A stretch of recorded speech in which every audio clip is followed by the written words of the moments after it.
Hola,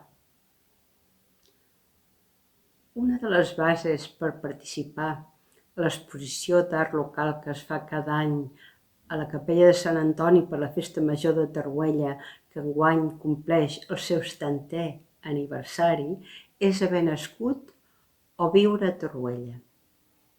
Aquesta la compleixo. Una altra base és que cada artista pot participar en una sola obra. Aquest any, que per mi és especial, amb una sola obra jo no en tenia prou. Per això he fet un tríptic. La paraula tríptic ve dels grecs.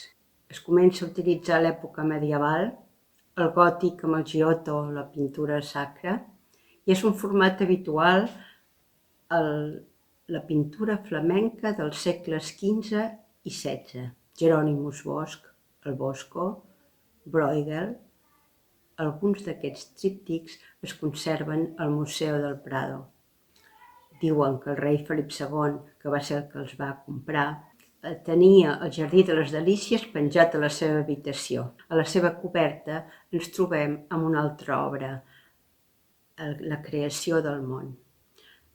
La imaginació desbordant del Bosco conviu amb Rafael, amb Leonardo, amb Miquel Àngel.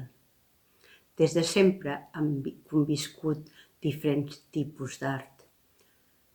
A mi, quan vaig dir que pintava el tríptic, em van dir decimonònica. Degas, Cézanne. Bueno, vaig pensar, per què t'ho diuen? Perquè estàs fora de moda, fora de temps?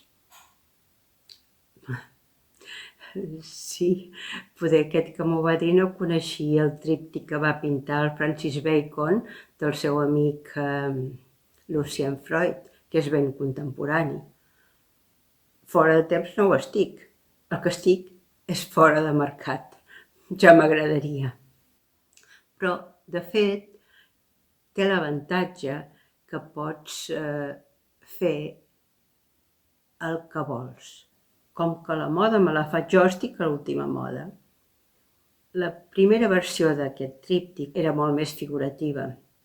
Jo anava de bufona pels camins del Tamariuà i el vestit de bufona me'l vaig inspirar, el vaig treure de la nau dels bojos, del Bosco.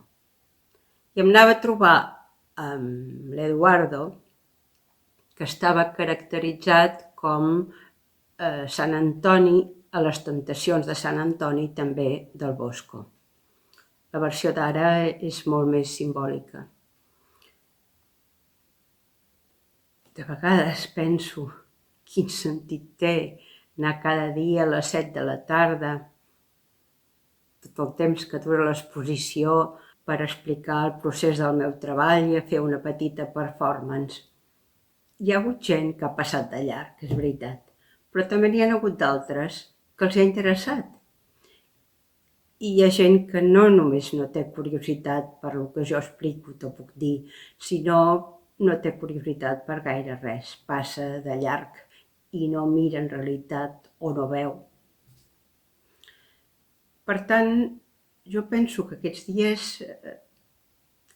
he tret alguna cosa, he après. L'avantatge de fer un petit comitè és que la gent la veus cara a cara, s'estableix una comunicació directa i és molt agradable. Fins i tot hi ha hagut gent que m'ha dit que l'havia emocionat i això està molt bé. I penso que jo sóc una actriu sense èxit. Però, bueno, tinc ofici i jo coneixo massa gent frustrada i mentre pugui i tingui coses a dir, jo insisteixo, no em rendeixo.